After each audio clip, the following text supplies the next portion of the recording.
This show is sponsored by HiveMind CRM.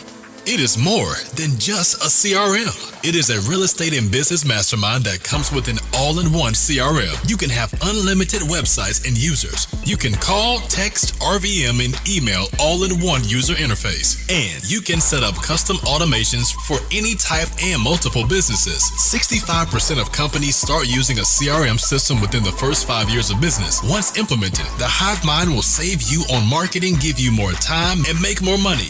One of our users had his first $100,000 month using our system in June. We want to see you automate and accelerate your business. Text us at 210-972-1842 for future meetings and, of course, to get our $1 course on how to make more than 6 figures on one land deal. You can schedule your free demo today at hivemindcrm.io.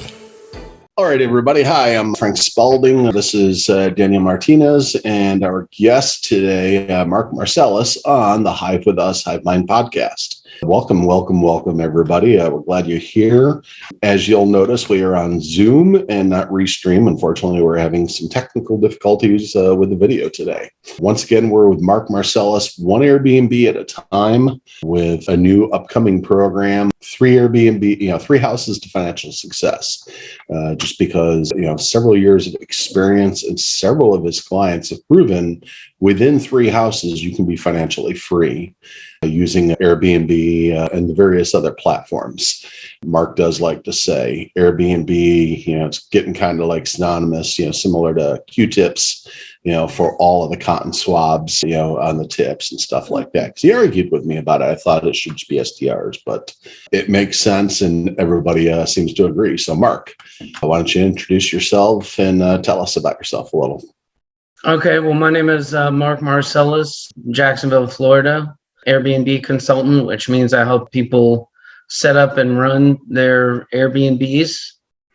And we, as an example, in the Jacksonville area, we collected $2.8 million in rent in the last 12 months, spread out over 104 Airbnbs. That's quite impressive. Wow, that is impressive. How long have you been doing Airbnb, Mark?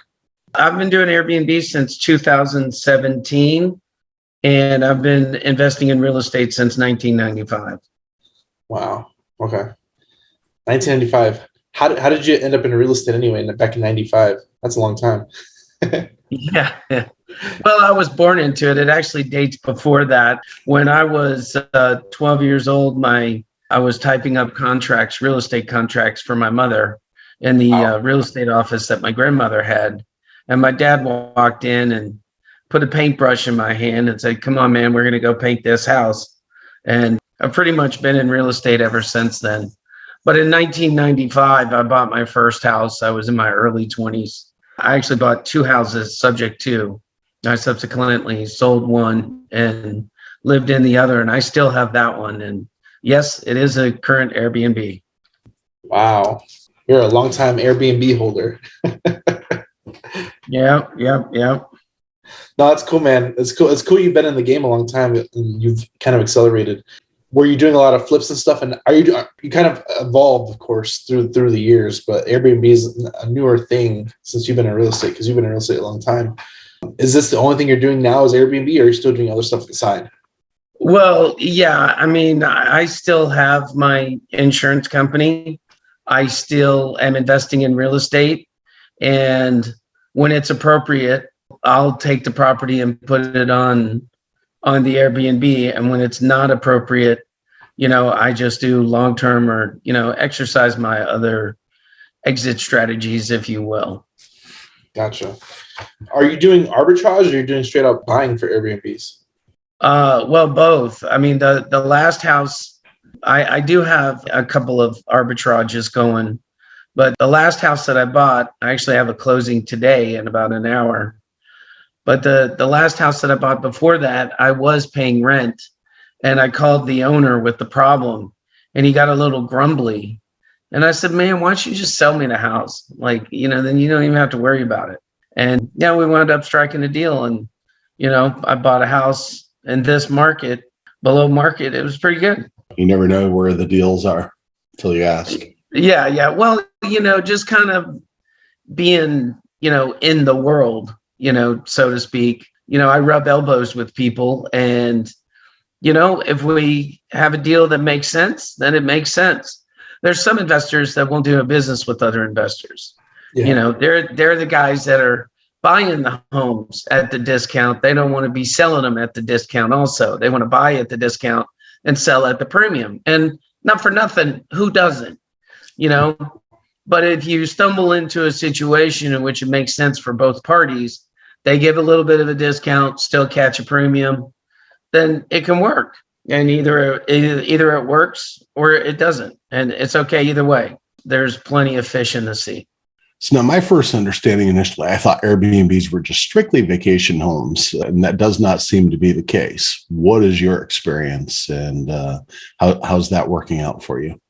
Well, that relates to who is your customer. And, Frank, you actually asked me to do a video about who is my customer and who is it that's renting Airbnbs. Traveling nurses, traveling workers.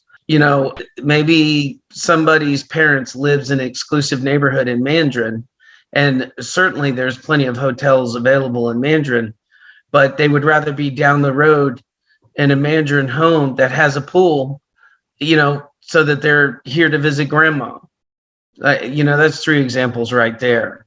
And very few of my homes are quote unquote destination homes, and they're just everyday homes in everyday neighborhoods. You can buy them, you can rent them, in anything you need, in anything you can do to gain control of those properties.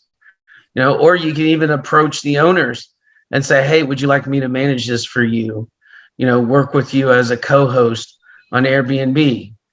And there's different involvements, and there's different risk levels based on all of that. I mean, Frank, you have a photo of patient 0, right?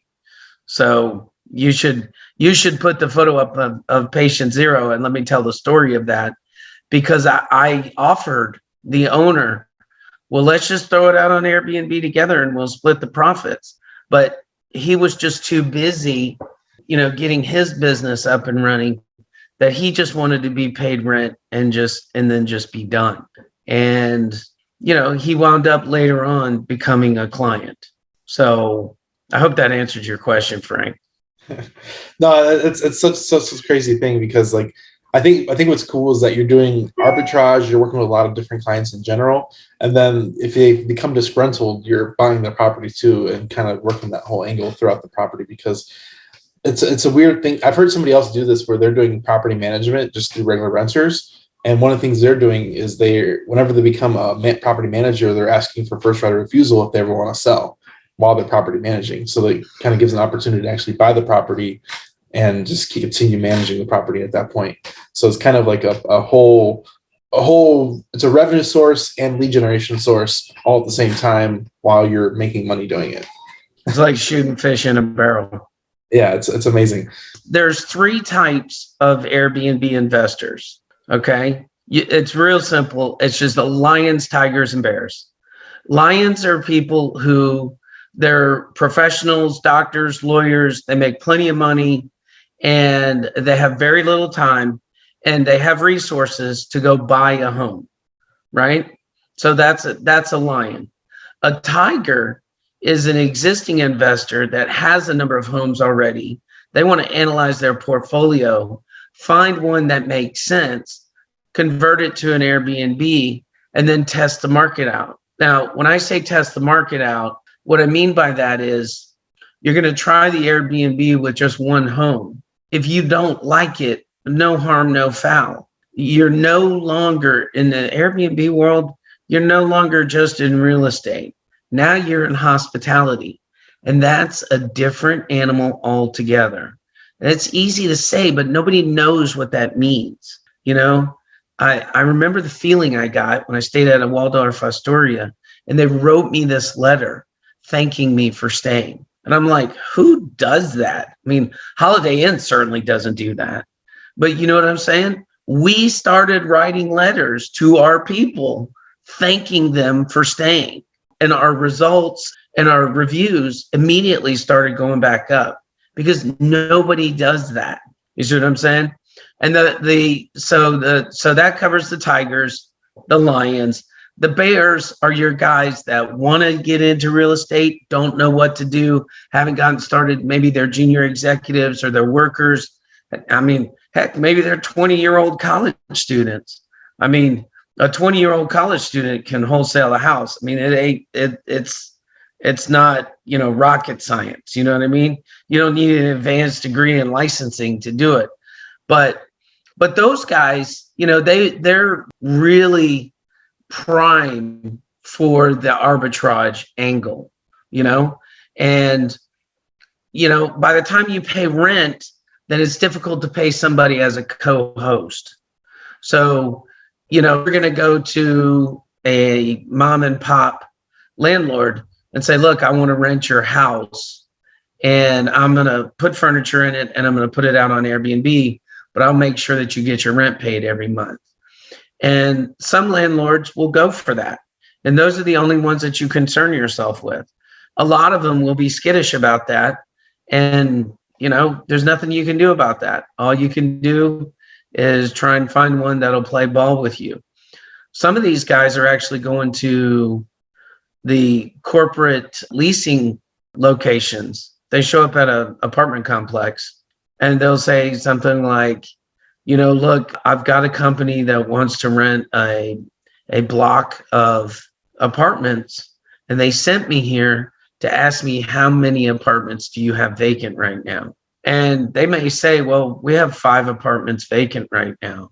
And if you say to that leasing agent, if you rented all 5 of those to a company, would that help you at all? Well, what do you think they're going to say? They get a bonus based on their occupancy, right? So you're single-handedly walking in, offering a solution to the current problem that they have. They have 5, 10, 15, 20 units that are ready to go, that are vacant. And, we're offering to take 5 of them as an example. You see what I'm saying? So somebody that's just getting started would be perfect like that. And then bam, before you know it, you have 5 Airbnbs. You got to figure out how to get them furnished. You got to disclose to them what you're doing. You got to work out all the money and work out the arrangements and figure out how you're going to pay for it, where this money is going to come from. But then once you do that, I mean, there are no barriers to this business. Like, you throw furniture in a place, get permission to use the place, get permission to Airbnb, get permission for the people staying there to get into the gym and the pool. And man, you are in business, up and running. That's crazy. Have you done that before with apartments?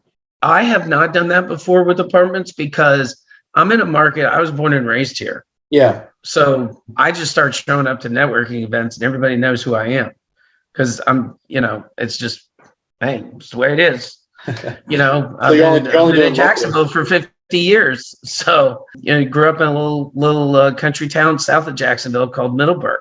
So I've never had to do that. I've always just been able to pick up the phone and call Jeff or call Glenn or, call somebody and then make it happen. And that's not to say that you can't go to networking events and meet mom and pop people, and rent from them. It's just a matter of getting into the habit of getting out there and meeting with people and networking, I mean, what do they say? Your net worth is in your network. Yeah. And that's what it's all about. So I've never really had to go the corporate game. And when I looked at becoming an Airbnb consultant, right, somebody approached me and said, listen, I want to buy a house. I'm an agent. I also have a real estate license. I don't do much, quote unquote, realtoring. But at the time he said, hey, go find me a home and you can have the commission and we'll put it out on Airbnb and we'll test it. Well, that was the first time that I had done the consulting. And what's the first thing that I realized when he made that offer to me? You realized you had something else to offer that you didn't know you had to offer. Bingo. And my risk is reduced tremendously.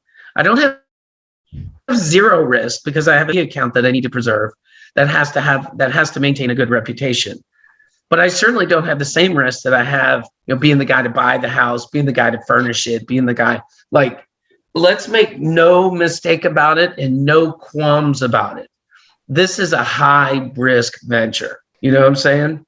For every dollar that a tiger is accustomed to making as a long-term rental, we can earn 3, okay, in the Airbnb world, but it'll cost you 1. So the net result is you double your income. I ask you, what are you willing to go through to double your income?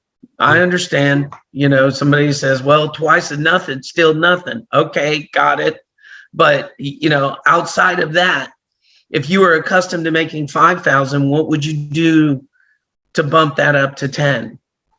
If you were accustomed to making 10,000, what would you do to bump it up to 20? I mean, I got guys, they have 15 homes.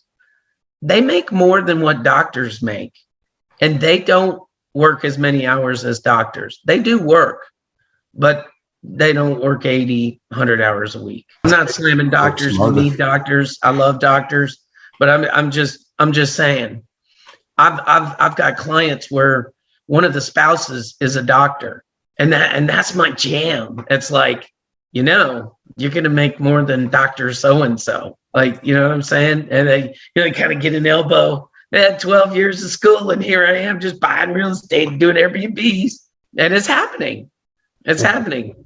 It's a lot of work. It's an uphill battle. It's a fight. But isn't anything, that's worth it going to be a fight? John Maxwell says everything is uphill. If you ain't going uphill, you sliding downhill.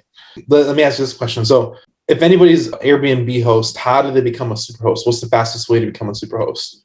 Yeah, well, I attained superhost status, and I lost it during the pandemic.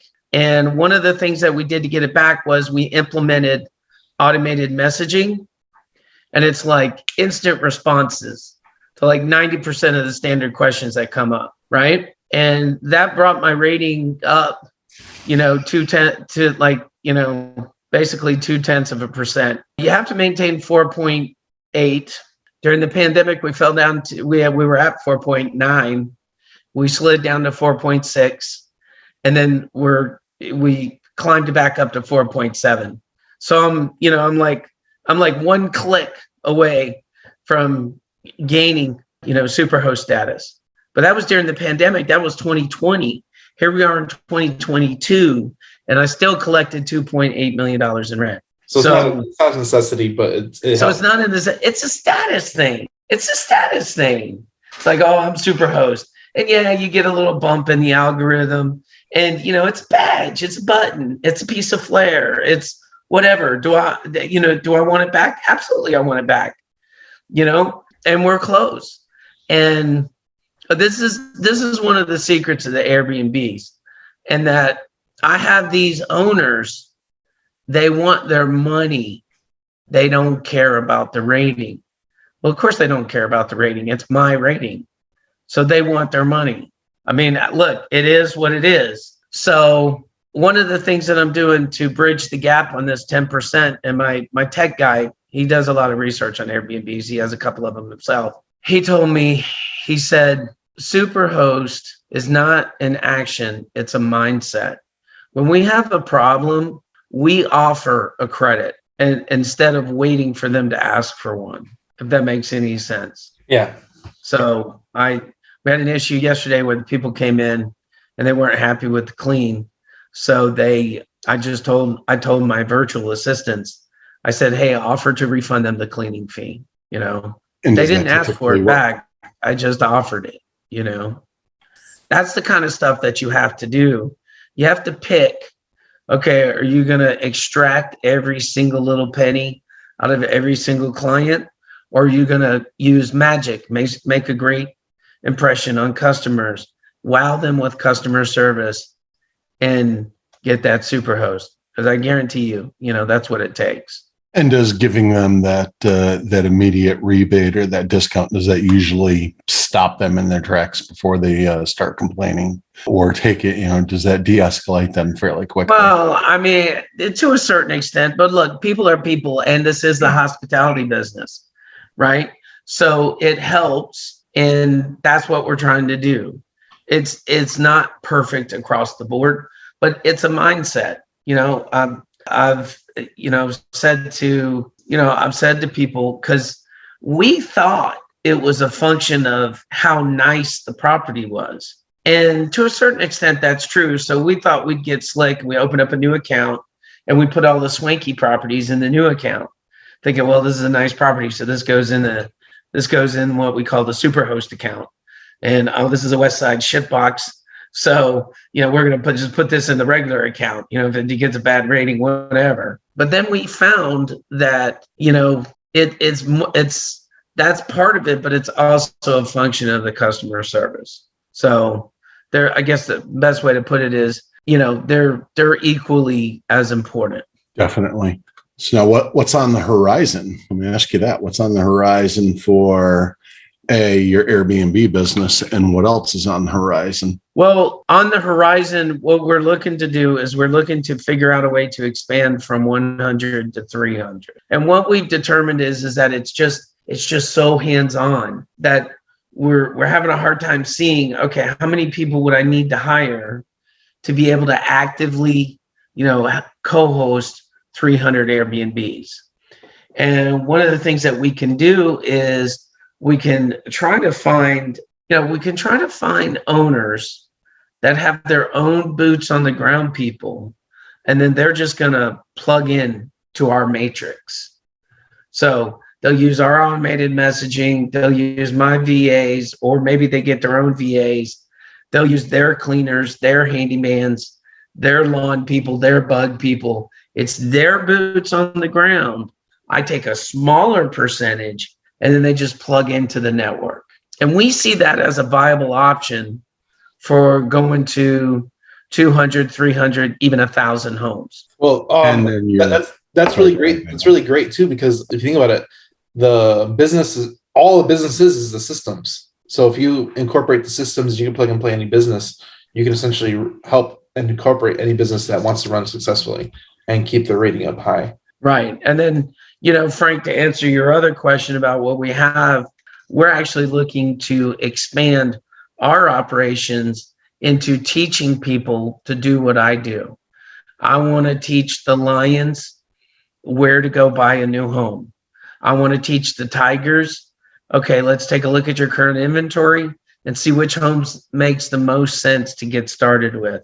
And I want to teach the bears how to get started with rental arbitrage, or find their own, or maybe, get them into a quad. They move into one, they can Airbnb out the other three. The numbers are just off the charts. How house hacking, but Airbnb style. Yeah, house hacking Airbnb style. Yeah. And there have been people that have done that too, where they'll just buy a house, and instead of Airbnb in units, they're Airbnb their other rooms. Everybody's going to get started in their own place. And that's what the needs are different too. A bear is going to need something different than a lion would need. You know what I'm saying? But I mean, I got a guy, he's a lion for sure. And we got a contract approved for him to buy a pool home for $535,000. So he's putting $100,000 down. He's going to get a $435,000 mortgage. It's going to be about $2,600 a month. And that home is going to make $8,000 a month. It's like, he's like, this is insane. I'm like, yeah, it's insane, but it'll happen. We have homes that are just performing exactly like that. I've got a home that's got a pool and a hot tub, right? Because the interesting thing about a home will do, let's say a home will do $4,000. Okay. A home with a pool would do like $7,000, and a home with a pool and a hot tub will outperform the home with just the pool, and it'll do $8,000 or $9,000. Like, I have empirical data on that. How about homes with just hot tubs? So what the data says on that is that hang on just a second. What the data says on that is that it's about a 30% increase. So if it normally makes $3,000, it would make $4,000 if it had a hot tub. So it is still worthwhile if you can't get a pool into your backyard to really least get a hot tub back there, because it does up the overall value of the rental on a regular basis. Say that again. So at the very least, if you can't fit a pool in the backyard, trying to get a hot tub back there somewhere on that property does up the value enough to justify that cost, and does bring in overall a 30% more profit. You're saying based on the data you've seen. Absolutely, yeah, definitely. This home that I'm buying has a pool and a hot tub, and it needs a minor rehab. And the number one reason that I bought it is because the seller did not want to quote unquote list their house. They just wanted it sold. So she would not allow the agent to list the house. But she said to the agent, if you bring me a buyer, let's write the contract. So the end result is I got to buy a home. They named their price, and that's okay. But I didn't have to bid on it. They're like, there's no bidding. There's no bidding. If you like this price, you're good. Right. And it's kind of like a sign of the market. It appraised at $1,000 more than when I bought it, but I've got comps that support an extra $50,000 or $60,000 in value. So it's a little bit of the game where the appraiser's like, well, here's the contract price. I'll just make sure that the appraisal comes in at the contract price, and then we're done. But it's really worth more than that. But even still, I don't care, because I'm in it for the long haul, and I'm going to extract, $80,000 worth of income from that property every year. So it's just, wow. It's a no-brainer. That's crazy. I know probably Florida isn't dealing with this, but I'm sure you've heard like Atlanta, they're only allowing one Airbnb per LLC. They're kind of regulating all that stuff. Are you afraid of how are you planning to overcome that if it happens in your market? Because that might really affect your business heavily. Well, what you're talking about there is a constitutional issue, right? Yeah. So it's a slippery slope. A good constitutional attorney would have a field day with Atlanta right now. Because they just get them into court and say, why are you telling Airbnb operators they can only have one property per LLC? And you're not saying that to people that will operate it, put trashy people in the house and have their houses get trashed over and over and over again. Like, it's really a Pandora's box, but it also speaks to the risk of the business model. Yeah. And there's a lot of people out there that are concerned that so many people are putting properties out on Airbnb that there's going to be saturation. There's also people out there that are concerned that there's going to be inverse, right? So many people are putting their properties out on Airbnb that there's not going to be any properties available for people to rent. To live in, yeah. Okay. Well, I'm sorry. It's like highest and best use, highest and best. Every opportunity you get, you're gonna gravitate to highest and best. And and people say, what about low income housing? What about low income housing? What about it? What about it? The governor of the state of Florida said it perfectly. He said, you know what? We'll let the market decide. If investors want to get involved in low income housing, they are free to do so, and they can develop their business model. So it's unconscionable to me that, a government organization would say, oh, you can only have, one Airbnb per LLC. Well, number one, it's only $200 to create an LLC. So who cares? But number two, as soon as, it starts working its way through the courts that they're making requirements for short-term rentals, telling people how to operate their business that they're not doing to long-term, you've got a bundle of rights associated with the property, a constitutional bundle of rights, and they're violating that.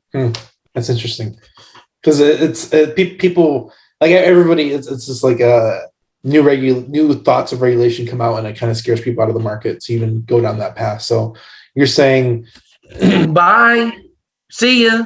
Yeah. Get them out of the market. But it's just people will just move to a new market. Yeah, it's a high risk venture. It's a high risk venture, no doubt about it.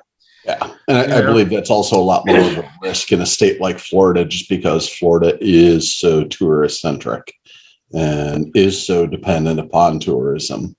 I mean, like, you go to a market go ahead. In Florida, we have that advantage that tourism dollars are super important in Florida, because we don't have an income tax. Yeah. So, and you go to you go to some of the right cities in Florida, and there are just entire subdivisions now that are entirely short-term only. You can't live, someone, even a short-term tenant can't stay more than 179 days in some of the properties because they don't want anybody classifying it as their home. They want strictly vacation rental, short-term rental. A lot of them classify the subdivision as a resort. So then they'll get away with charging a little bit more, the HOA fee by they'll get almost a little bit water parkish with some of what they do for their clubhouse and the pool. Instead of a pool, it's a pool with a huge slide, and they might have tennis courts there and some other stuff on some of these properties that normally, you look at the units and it's like, this looks like a $300,000 unit, but now they're getting $700 a month in HOA fees. And it's because they've got crazy resort amenities on top of all of that. And then they throw in their own rental programs. So then, there's a little competition there. But, it's, is that something that scares you, trying to compete with some of those large nationwide operators? I mean, they're not happy about us, but the end result is that we're putting out a product that the market likes better. One of the dirty secrets of the hospitality business is that the hotel business is designed to feed the restaurant business, right? Like if you stay at a hotel, your very best opportunity for a meal is a restaurant. Now, you can always do, the Aunt Jenny method, which was, we get a pack of bologna, a pack of cheese, a loaf of bread, smack it together, and we're eating. Peanut butter and jelly, right? But like I said, your best opportunity for a meal, right, is a restaurant. Yeah. Well, in our world, you get a whole kitchen, a grill, go to the grocery store, buy all your groceries, cook your food. It's just like being at home. And then I got this one piece of property that I'm co-host on. It's 2 acres in the middle of the city, University Boulevard. Look it up. I mean, it's just amazing. I had no idea there's a 2-acre piece of property in University right in the middle of the city. Well, there's 2 single-family homes on that property, right? And I negotiated a deal to rent both of them to a business owner, and the business owner hammered me. He's like, "Oh, you got to work with me. You got to lower your price." I'm like, "No, I don't. Like, this is a steal." You're putting 9 guys in one house, 8 guys in the other. How many hotel rooms are you replacing? You know what I'm saying? If anything, my price should go up. Yeah, and definitely. Yeah, it's a steal. If you're replacing, I mean, easily we're replacing 8 hotel rooms in that scenario. Okay, so you can imagine the hotel lobby's not happy about it. And with hotels, people say to me, "Well, why don't you just break ground and just build a hotel? Just do an Airbnb hotel," which I would. It's more risk up front. Right, and that's definitely what more I'm expense saying. up front. And more expensive front. There's a bigger. It's so in business we look at barrier to entry, right? That's a matrix. There's a huge barrier to entry. I talked to a hotel guy. He's built 5 or 6 of them, and he's like, "Look, let me walk you through all the steps. You locate a piece of property." 800,000, 1.6 million, 2.4 million, like whatever, right? Well, then there's all this stuff that you have to do, all this environmental stuff, impact studies. Okay, is the population dense enough to warrant, marketing studies? That's why having Airbnbs that are close to hotels is a good idea, because all that research is done that said they need a hotel there. Right? So if they need a hotel, they need the Airbnb. He said, outside of the cost of acquisition, it's $100,000 in just crap before he can drop a shovel in the ground. You see what I'm saying? And then there's all the regulation, and then they're upset about that too, because they're like, "Well, we're highly regulated," and they're not. So they're working on those regulations, and that's fine, because that's something completely different. But when they start doing things that they're doing to short-term rental operators that they're not doing to long-term operators, I'm telling you, it's a slippery slope. Definitely. So I have one final question before I have to take off. So unfortunately, I have to take off to grab my children here in a few minutes. But what's a gold nugget you can share to someone who's just beginning, just thinking about beginning and wants to start in this business? And I'm going to preface this from two angles: both the person who wants to learn how to do this so that they can do it themselves, and potentially the person who, you said might be a doctor or dentist or have some other day job or business that's afforded them some money, and they might want to pick up a house or have an extra house that they've got maybe as a long-term rental, and they want to convert it and work with a professional like you. What's a gold nugget that can help them make that decision and proceed? Well, I don't know if you guys have a way of flashing this number on the screen, but one of the ways that they can do is, just to kind of join our little network of people that are doing it, bounce ideas and learn. So Frank, that number, if you text HiveMind to, I'm going to get that number here. Do you have it, Frank? Let's see. Give me just a second here. 888-534-6033. Text HiveMind to that number, and you're going to get a free PDF of 9 things you need to know before you start any Airbnb business. And that's a must. URL also, just so you know, to Daniel, so he can have that edited in to the Zoom before it broadcasts. Well, that's just the number. That's just 3 houses to financialfreedom.com. Correct. So that's one way that I could start is we're developing and putting together a group of like-minded people where we can kind of bounce ideas off of each other. We're developing a training program to help lions, tigers, and bears decide where they want to get started, and we have a network. We have, kind of like a mini mastermind of people that come together and bounce ideas off of it. That I kind of hope that helps. Yeah, that does. No, it's really cool, because there's a lot of people they get stuck up on like all the stuff that could happen or might happen, and they won't even take action to it. But it's kind of cool that you have the data that it only takes 3 properties to become financially free. That's even cooler, because a lot of people think it's unattainable and they're still working 9 to 5s, and they might think their financial goal is going to take 10 to 15 rental properties. Well, think about this, right? If you can get to 3 homes, somebody might say, well, even if I was cash flowing $1,500 a home, 3 homes is only $4,500 a month. There are people out there that say that doesn't even cover my nugget. Okay, but think about the concept, right? If you can get to 3 homes, you can get to 6. If you can get to 3, you can get to 6, you can get to 9, you can get to 12. Once you get your first 3, then you're going to know if this is your jam. Me, I knew it was my jam on, Airbnb number 1. I was just like, it was no brainer. I mean, we started applying like ROI, cap rates, cash on cash returns. And when you start calculating like that, like for a long time, people looked at me like I had 3 heads. I'm like, yeah, we got a cap rate of like 22%. And they're like, get out of here. That's ridiculous. Nobody's got a cap rate of 22%. I'm like, and my whole thing was like, oh, okay. I didn't engage them. Like, okay, if you can't see it, you can't see it.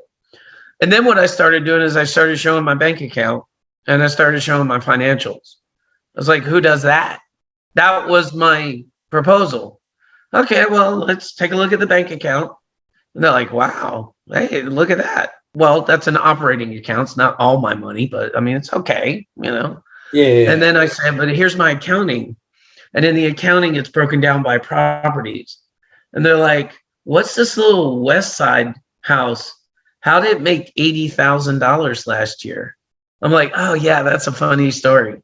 And that's when the co-host just started coming in droves, because it's just, when the money's already been spent to acquire the investment, and then you can just come along and offer value and double their income, there's a lot of meat on the bone. Yeah. And then, the number one way to mitigate the risk is with your skill set. So you got to buy these houses right. You got to rent them right. You got to do it in such a way that if you had to put a family in there, you could still be made whole. Yeah. Does that make sense? I think I'm really glad you said that too, because I think a lot of people, they're just going for what Airbnb can make, but you really gotta understand the numbers. Like, if worst case scenario, my Airbnb goes bankrupt tomorrow, can I still put a renter in this and make it happen? Yes. That's a must. If you bought a place and the only reason it made sense is to Airbnb it, don't do it. You're making a huge mistake. Huge. You're putting your head on the chopping block. You're better off taking a pass on that home and doing something else. I have approached sellers that want to sell their home, and it's been their idea to give me 100% financing. That's how I bought the sixplex. You have a sixplex. It was the seller's idea to give me 100% financing. Now, it needed a hefty rehab. Okay. And so I took the rents that I was making in my Airbnbs and used that to finance the rehab. I didn't borrow the money for the rehab. I just, took it as write-offs all along the way. Nice. And, fast forward to today, I have 6 units, 4 of them are Airbnbs, and it cash flows $8,500 a month. Wow. Each building, there's 3 buildings. Each building has a $600 mortgage payment. Wow. My wife's like, that'll pay for, our daughter's college. I'm like, yep, just that property alone. And at the time I bought it, it was the biggest investment I'd ever made. So I was like stretching and growing and expanding my vision as well. So your 3 properties, and this is where you kind of get into buying good properties, is that even one sixplex can make you financially free at that point. And you're green in the Airbnb business just with one sixplex. That's amazing. That's amazing. That's an amazing story, man. That's really cool, because it kind of opens up opportunity, because now you look at it through a different lens, and I can make a lot more money doing this in Airbnb. Right. And look, that sixplex I think is worth about $650,000. Yeah. I would rather have the monthly income than the $650,000. Some people say that's stupid. I'm like, okay, I'm in it for the long haul. Yeah. Now, if somebody came along and gave me $900,000, I'm like, okay, I can redeploy those assets into pool homes, and now I'm good. Like, that makes sense. You see what I'm saying? Well, I mean, even but the rents on the sixplex, whether it's Airbnb or regular rents, would not warrant a $900,000 price. Does that make sense? Yeah, I mean, that's kind of like a pie in the sky number that I had. I mean, 8,500. Somebody would literally have to be okay with a 0.75 cap rate. Nobody's going to do that, and I acknowledge that. Yeah. So I'll just take the income and be fine. I mean, 8,500 a year out of sixplex, that's $100,000 a year revenue just off of that.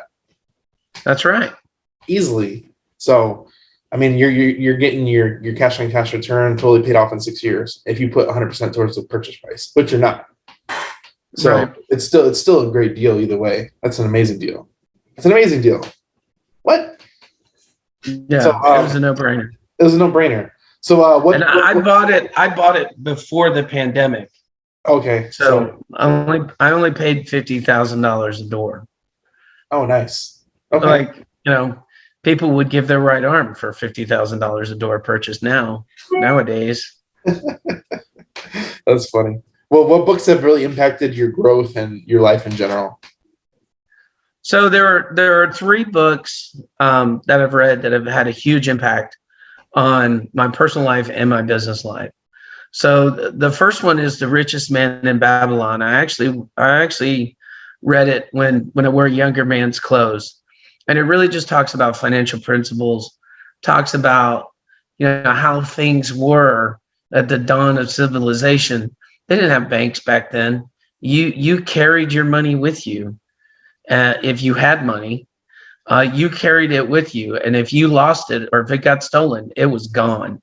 And it had some basic principles that I always kept in the back of my mind. And I started talking about separating the money out, paying yourself first, that kind of stuff.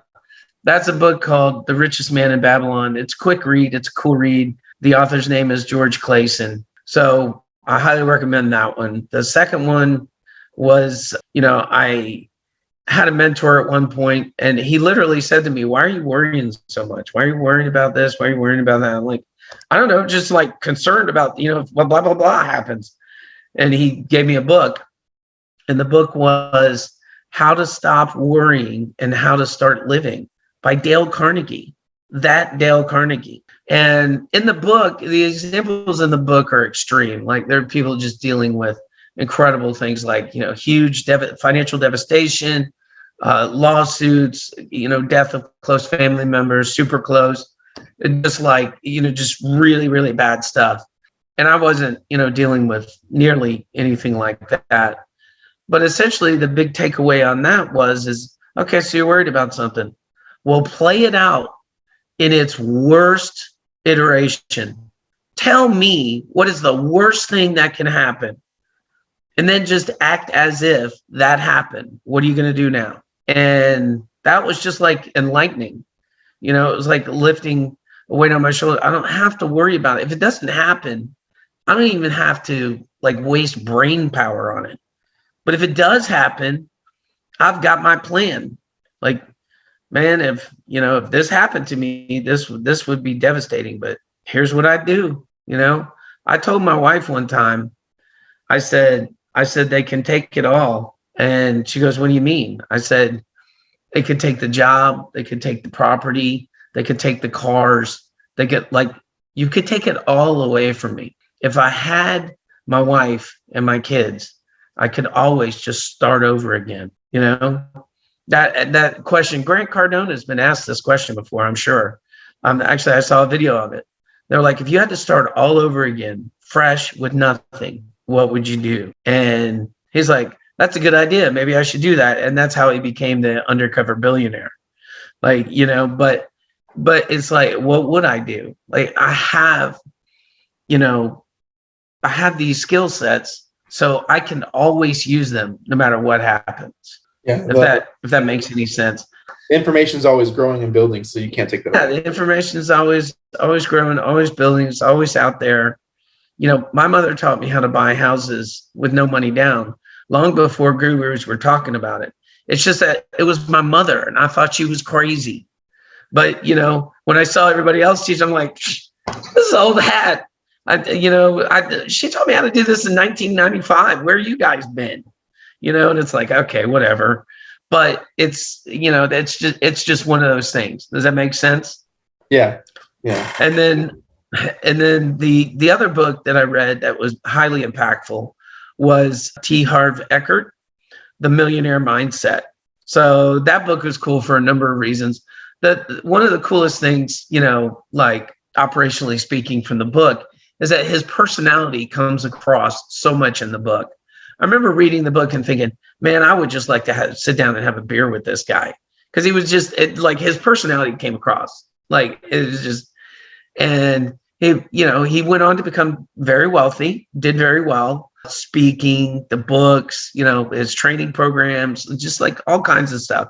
And his mother had a value system, just like this deep ingrained idea that if you're rich, you have to be a bad person, right? If you're rich, you have to be a bad person. Well, he figured out an ingenious way to solve that. He bought his mother a condominium in Hawaii. And he said, well, that accomplished two missions. It got my mom out of my hair 6 months out of the year. And she no longer thinks rich people are terrible people, So and it was so impactful. I was like, man, that's amazing. But really what he talks about is, separating your money as it comes in. There's a book out there now called, Pay Yourself First, that kind of deals with the same concept.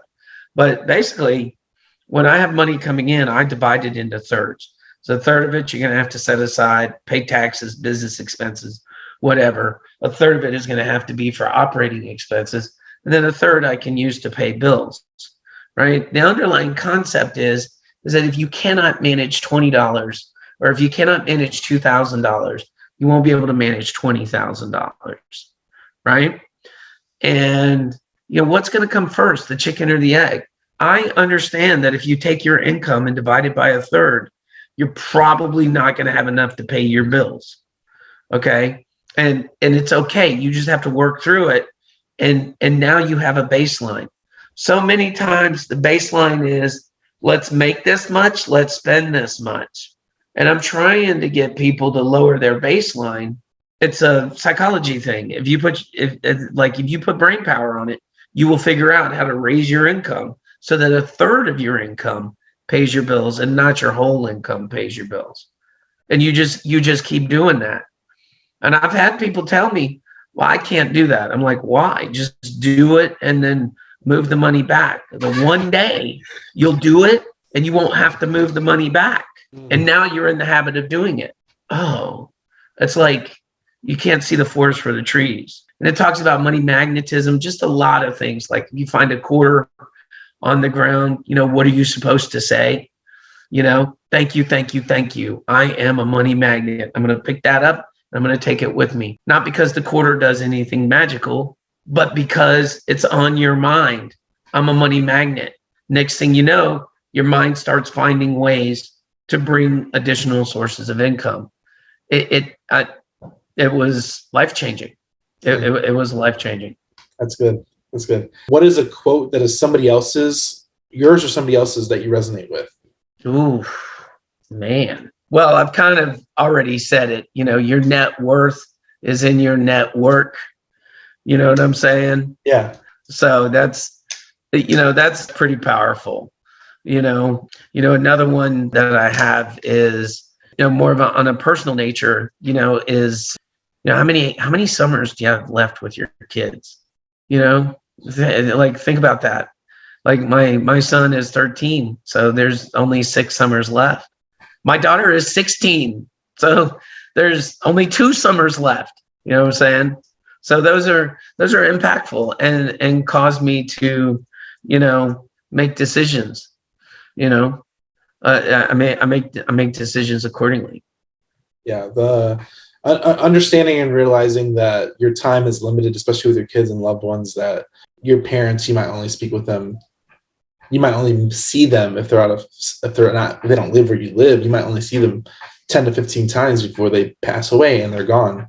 And the opportunity you have to make a connection and make a long-lasting connection, especially with your kids. I mean, your kids, you got 6 summers left. What are you going to do the 6 summers to make an impact? For me, my kids. We're going to Europe, baby. Let's go. Nice. Here's right. And that's another one. Die with memories, not dreams. There you go. That one kind of messed me up. Die with memories, not dreams.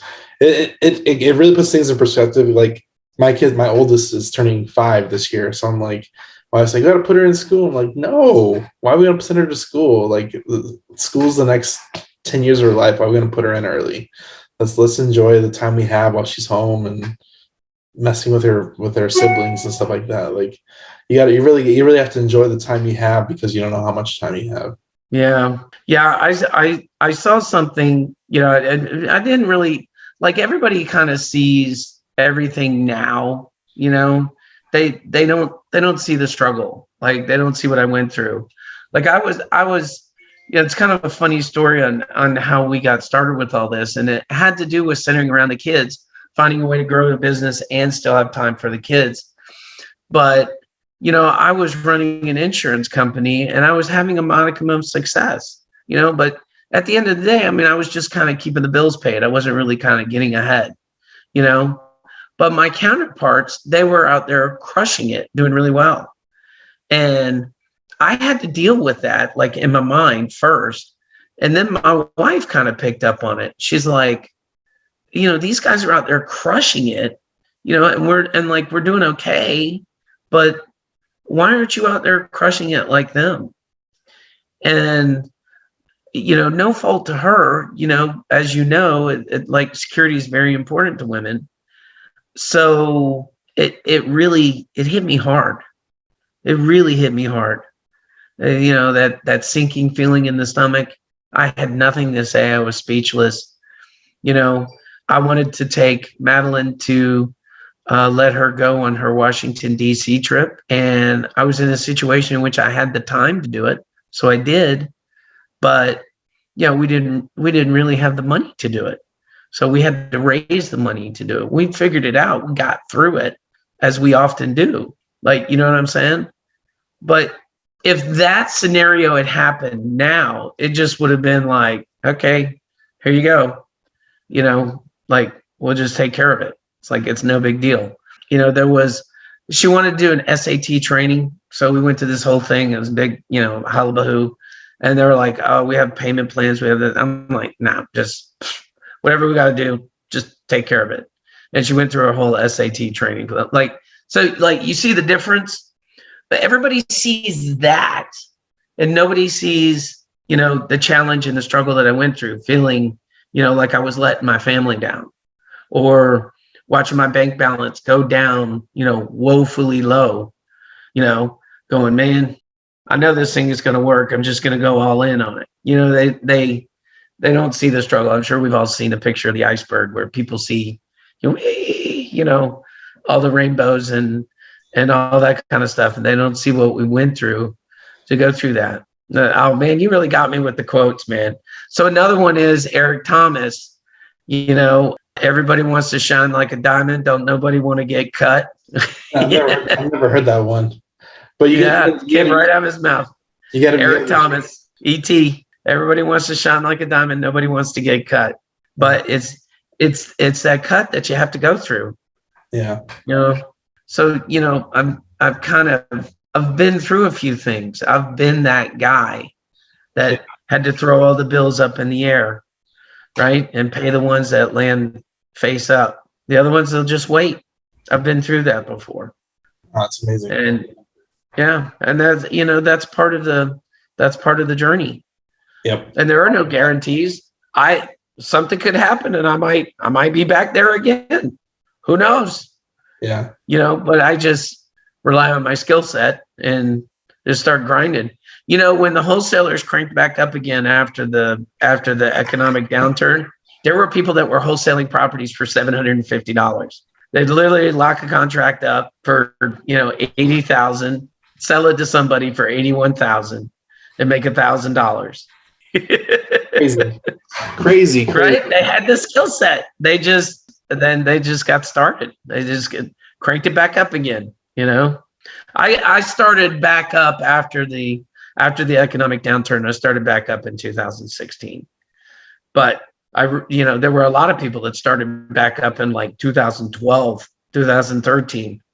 And you're literally, getting wholesale deals right off of the MLS, those days are gone.